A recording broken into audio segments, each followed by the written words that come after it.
శ్రీ అయ్యప్ప స్వామి పంచరత్న స్తోత్రం. లోకవీరం మహాపూజ్యం సర్వరక్షాకరం విభుం పార్వతీ హృదయానందం శాస్తారం ప్రణమామ్యహం. విప్రపూజ్యం విశ్వవంద్యం విష్ణుశంభో ప్రియం సుతం क्षिप्रप्रसादनिरतं शास्तारं प्रणमाम्यहं. मत्तमत्तङ्गगमनं कारुण्यामृतपूरितं सर्वविघ्नहरं देवं शास्तारं प्रणमाम्यहम्.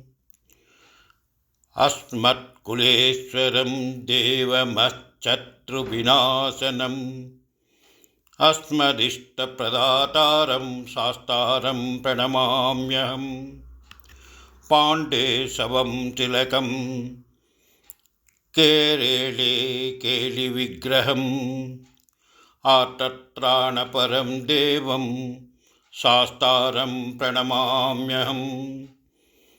पञ्चरत्नज्ञमेरत्यो नित्यं शुद्धः पठे नरः तस्य प्रसन्नो भगवान् शास्ता वसति मानसम्.